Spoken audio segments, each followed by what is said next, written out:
हरि ओम नमो नारायण। ओम नमो नारायण। हरि ओम नमो नारायण। ओम नमो नारायण। हरि ओम नमो नारायण। ओम नमो नारायण। हरि ओम नमो नारायण। ओम नमो नारायण। हरि ओम नमो नारायण। ओम नमो नारायण। हरि ओम नमो नारायण। ओम नमो नारायण। सभी पुण्य आत्मा बहुत ध्यान से सुनिएगा। एक लाइन में इतनी गहरी बात बताने जा रहा हूं, अगर पकड़ सको तो पकड़ लो। आत्मा को जानते ही, मैंने क्या निवेदन किया, आत्मा को जानते ही मृत्यु विदा हो जाती है। यानी आप अपने को जान जाओ, आप कभी नहीं मरोगे।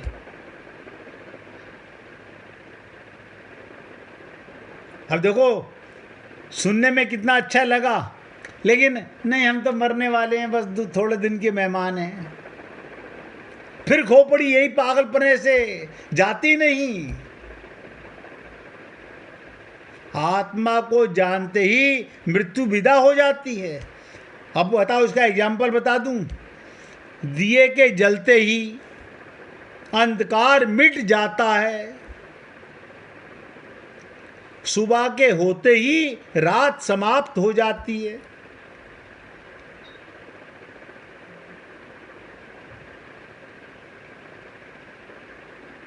ये तो आप लोग तुरंत मानोगे। हाँ, दिए के जलते ही अंधेरा चला जाता है, सुबह के होते ही रात समाप्त हो जाती है। लेकिन ये विश्वास नहीं हो रहा। आत्मा को जानते ही मृत्यु चली जाएगी। देखो कैसी कमाल की चीज है। हमारे खोपड़ी में ऐसा पाप भर चुका है, इसलिए और चीजों से चित्त को हटाओ, व्यर्थ में अपने को मत भरमाओ। अब थोड़ा उसे देखो जो तुम हो, जो तुम्हारी निजता है, जो तुम्हारे भीतर झरना चैतन्य का बह रहा है। थोड़ी उससे पहचान करो, थोड़ा उसके साथ डूबो, एक हो, एक रस बनो।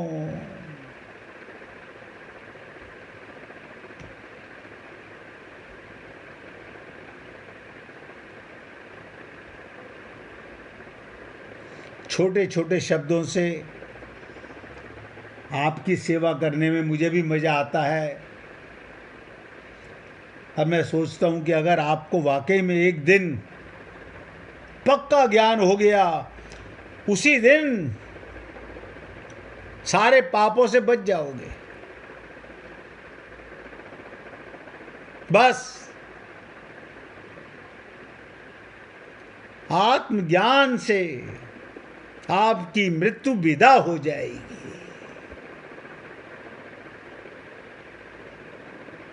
और कमाल की चीज, जिसको आत्मज्ञान हो गया फिर वो संसार में नहीं आएगा। क्यों? अब जब मृत्यु विदा हो गई तो मैं मृत्यु लोक में आऊंगा क्यों? आप बताइए, जब आप जीते जी मुक्त हो गए तो आप संसार में क्यों भटकोगे?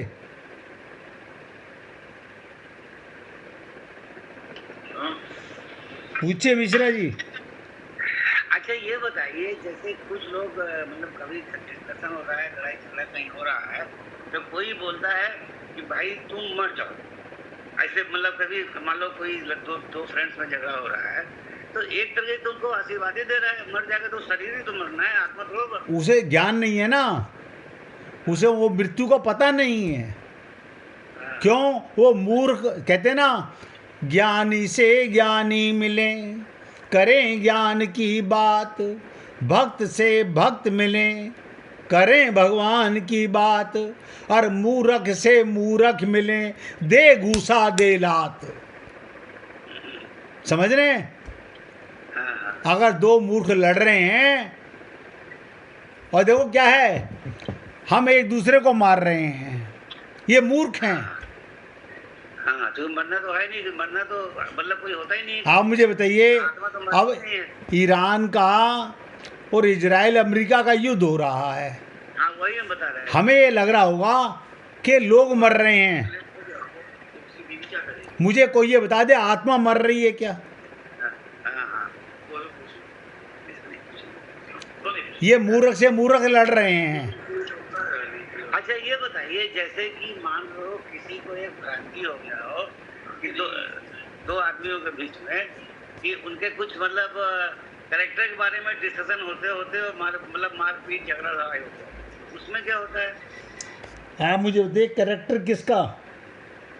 अरे मान लो कि दो आदमी हैं, दो फ्रेंड्स। हाँ, अब दो फ्रेंड्स में से एक फ्रेंड को एक फ्रेंड के कैरेक्टर के बारे में कुछ मतलब संदेह हो गया, संदेह नहीं सच्चाई। तो मैं वही तो पूछ रहा हूँ, कैरेक्टर किसे कहते हो? हाँ, कैरेक्टर मीन्स आचरण, शरीर का आचरण। हाँ, शरीर का आचरण, राइट। हाँ, अब जिस आदमी को यही नहीं पता कि शरीर तो मल का भांड है, इसका चरित्र क्या है? आप मुझे बताइए, गणिका वैश्या, गणिका वैश्या भगवत प्राप्ति कर गई। गीता में, भागवत में उसका चरित्र आता है। आप बताइए, अब आप क्या कहोगे? चरित्रवान कहोगे, चरित्रहीन कहोगे?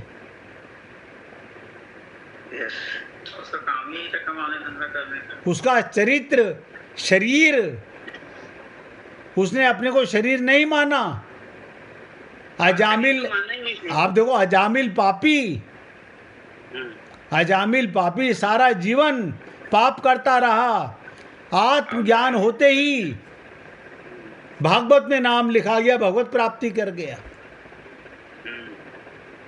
तो मतलब ये है कि कैरेक्टर आचरण ये सब चीजें भी भ्रांति वाले, तो ये भी मूर्खता, ये टॉपिक ही मूर्खता का है।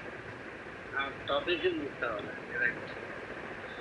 हमें अपना देखो, मैंने आपसे भी एक निवेदन किया, आत्मज्ञान होते ही मृत्यु विदा हो जाएगी।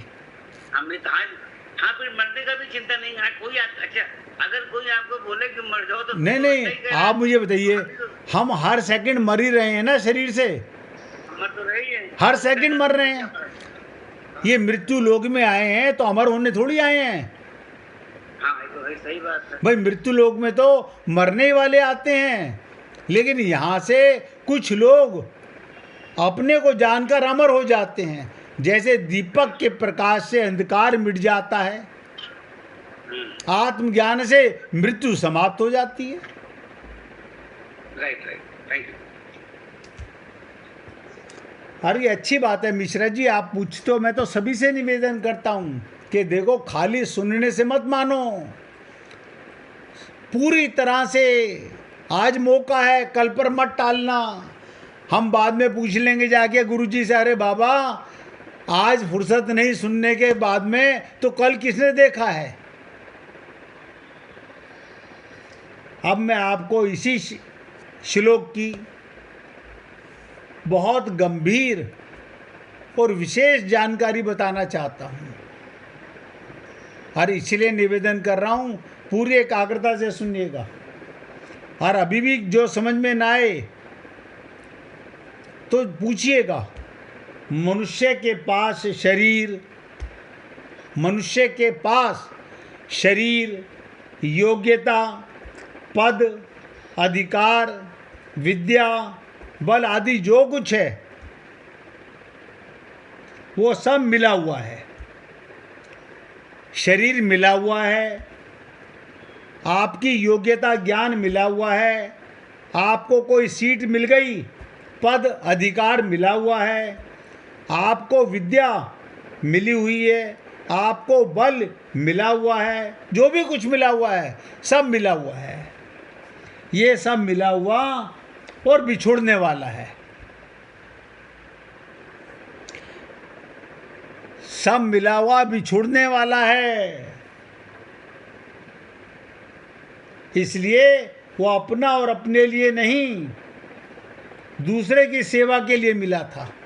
आपको एक टीचर को, अध्यापक बनाया गया किस लिए? दूसरों को शिक्षा देने के लिए। एक गुरु ने अपने शिष्य को गुरु से प्रकाशित किया तो उसका क्या काम शिष्य का? जो गुरु से पाया वो आगे बांटे। तो प्रत्येक चीज आपको जो मिली है वो सेवा के लिए मिली है। ये शरीर भी सेवा के लिए मिला है। इस बात में हम भारतीय संस्कृति का पूरा सिद्धांत आ जाता है। जैसे हमारे शरीर के सब अवयव शरीर के हित के लिए हैं, ऐसे ही संसार के सभी मनुष्य संसार के हित के लिए हैं। कोई मनुष्य किसी भी देश का, किसी भी वेश का, किसी जाति वर्ण का, आश्रम का आदि का क्यों ना हो, अपने कर्मों के द्वारा दूसरों की सेवा करके सुगमता पूर्वक अपना कल्याण कर जाता है। और मैं आपको कह रहा हूँ, अलग से कुछ करने की जरूरत नहीं है। आत्म प्रकाश से अमृत पार हो गए, अब मृत्यु लोक में नहीं आओगे। और आप आत्मा हो, लेकिन फिर क्या कहते हैं? नहीं, आप ठीक कह रहे हैं। हमारे से बहुत से लोग पता है क्या कहते हैं? आप ठीक कह रहे हो, लेकिन शरीर का, अरे तो शरीर को मैंने कहा ना इसकी सेवा करो, इसको दवाई खिलाओ, खाना खिलाओ, पीना खिलाओ। आप मुझे बताइए, ये ममता कौन सी दवा है? ये मोह कौन सी दवा है? ये आसक्ति कौन सी दवा है?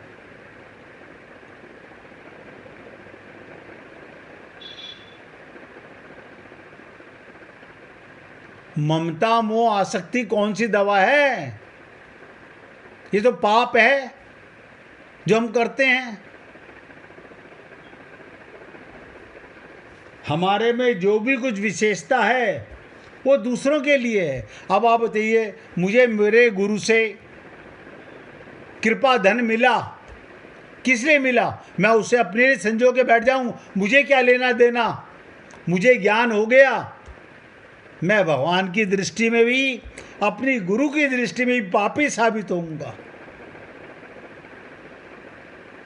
मैं भगवान की दृष्टि में भी और गुरु की दृष्टि में भी पापी साबित होऊंगा। मिला बांटने के लिए है। ये तो आपने सुना ना, पारस रु संत में बड़ो ही अंतर जान, पारस तो कंचन करे, संत करे आप समान। संत संत पैदा कर देते हैं, पारस पारस पैदा नहीं कर सकता। हमारे में जो भी कुछ गुण है, विशेषता है, वो दूसरों के लिए है, अपने लिए नहीं। अगर सभी मनुष्य ऐसा करने में लगें तो कोई भी बद्ध नहीं रहेगा, बंधन में नहीं रहेगा, सब जीवन मुक्त हो जाएंगे। ध्यान दो, मिली हुई वस्तु दूसरों की सेवा में लगा दिया तो अपने घर का क्या गया खर्च हुआ? आप बताइए। मिली हुई वस्तु दूसरों की सेवा में लगा दिया आपका क्या खर्च हुआ? मुफ्त में कल्याण हो गया। हमारा तो कुछ खर्च नहीं हुआ, इसलिए कि चूंकि हम तो कुछ लेके तो आए नहीं थे दुनिया में, और ना कुछ तो यहाँ से मिला, यहीं की सेवा में लगाना है। उसका कोई थोड़ा है। देखो, जो कुछ मिला उसमें अगर ममता मोह आसक्ति हो गई, अपना मान लिया, तो पाप हो गया। हाँ, अब ऐसा है कि जब आप दुनिया में आए थे तब कुछ था नहीं, और जब जाएंगे तब भी कुछ नहीं तो रहेगा। कहते हैं तेरा तुझको अर्पण, क्या लागे मेरा। तो जो कुछ मिला आपको इस संसार से, बस, तो इस संसार में अगर आप बांट देंगे तो ज्यादा अच्छा है। बहुत सुंदर, तो कोई फायदा तो है नहीं। बहुत सुंदर। छोड़ जाएंगे। इसीलिए मैं आपसे, अब देखो, बांटने वाला, मगर एक गलती हम लोग कर देते हैं। हाँ। वो क्या गलती कर देते हैं? हम्म। अंधा बाटे रेवड़ी, फिर अपने को दे। वो अपनेपन का जो भाव है वो पाप का भाव है। नहीं, जैसे मान लीजिए कि किसी आदमी के पास कुछ पैसे रुपए हैं, अब उसने सोचा कि हम इससे एक अनाथालय बना दें या एक कोई मंदिर। बहुत सुंदर, बहुत सुंदर। अब उसके बाद में और फिर उसमें अपना नाम भी लिखाएं जिनके द्वारा, वो पाप है, वो पाप हो गया ना। 100% पाप हो गया। हाँ, जैसे मान लो उन्होंने लिख दिया XYZ मिश्रा धर्म अनाथालय, तो वो गलत हो गया। गलत हो गया। क्यों? आप देखो, आप नाथ की संतान हो। हाँ? आप तो नाथ की संतान हो, परमात्मा की संतान हो। हाँ। तो अनाथ तो किसी को कहना ही नहीं चाहिए। जब वो नाथ अंदर बैठा हुआ है तो आप अनाथ कैसे हुए? अच्छा, मान लो विद्यालय खोल दो, उसमें तो अनाथालय मान लीजिए। मैं वो देखो, सुविद्यालय, हाँ? सुविद्यालय हमने क्या खोला? पुस्तकालय, हाँ। सुविद्यालय। हाँ। जैसे नाम नहीं लेना। हाँ, ये अनाथ कहना और किसी को विधवा कहना सबसे बड़ा ज्ञान है। सबसे देखो, बड़ा क्या? अंदर परमपति बैठा हुआ है, अच्छा, विधवा का उसका परमपति तो अंदर बैठा ही है। यस। तो फिर तुम उसे विधवा बोल रहे हो। लेकिन दूसरा ये बताइए, जैसे लोग लिखते हैं राम मनोहर लोहिया इंटर कॉलेज, तो वो मतलब वो भी पाप ही है। पाप है, पाप है, पाप है। हाँ। हमें लगता है कि वो लोग बड़ा काम कर गए, कोई काम नहीं कर गए। कि इंदिरा गांधी इंटरनेशनल एयरपोर्ट दिल्ली। ना ना ना, बता तो रहा हूं मैं, अपना नाम किसी ने लगा करके कोई काम किया है। हाँ। करते हो तुम कन्हैया, मेरा नाम हो रहा है। सच्चाई तो ये है, लाल बहादुर शास्त्री, उन्होंने अपना नाम नहीं, जय जवान जय किसान, उनके नाम पे कुछ है भी नहीं। मैं वही बोल रहा हूं। इसलिए मिली हुई वस्तु दूसरों की सेवा में लगा दिया और अपने घर का कुछ नहीं गया, मुफ्त में कल्याण हो गया। इसके सिवाय मुक्ति के लिए और कुछ करने की जरूरत नहीं। जितना हमारे पास है उसी की सेवा में लगाने की जिम्मेदारी है। आप देखो, आपको कर्जा लेके सेवा नहीं करनी, जो भगवान ने आपको दिया वही बांटना है, उससे अधिक की जिम्मेदारी है ही नहीं। अपना मतलब ध्यान रखते हुए बाकी जो एक्स्ट्रा है उसका बढ़ते रहिए। वो समझे नहीं, आपके शरीर की जिम्मेदारी तो भगवान के पास है उतना। इसलिए जितना हमारे पास है उसको सेवा में लगाने की जिम्मेदारी है। मैं हमेशा भगवान से निवेदन करता हूँ कि हे प्रभु, मेरे आखिरी सांस तक मैं भक्तों की सेवा करता रहूं। जब भी मेरे प्राण छूटे, इस शरीर से विदा हूं, तो सत्संग के अंदर हूं। ये मेरी कामना है। अब हम लोग भी सुनते हुए रहे। आप समझ रहे नहीं कि मैं जब भी विदा हूं इस संसार से, तो सत्संग में विदा हूं। क्यों? मेरे लिए यही भगवान का मंदिर है। इतनी आत्माएं मेरे सामने विराजमान हैं, सब में परमात्मा बैठा हुआ है। मुझे परमात्मा के साथ जाना है, परमात्मा में बैठे हुए जीवों की सेवा करनी है। मैं तो केवल अपनी बुद्धि के भ्रम को मिटाना चाहता हूं। इसलिए अधिक की जिम्मेदारी ही नहीं हमारे पास, उससे अधिक मनुष्य कर भी क्या सकता है। आप मुझे बताइए, मेरे पास 100 रुपये हैं, मैं 101 भी नहीं बांट सकता, हैं ही 100 रुपये। जो मिला है वो बांटने के लिए मिला है। अपने पास जितनी वस्तु, योग्यता और सामर्थ्य है उतनी पूरी सेवा में खर्च करेंगे तो 100% कल्याण होगा। 1 मिनट भगवान का कीर्तन करो, फिर आगे चर्चा करेंगे। गोविंद गोविंद गोपाल भज मन गोविंदा।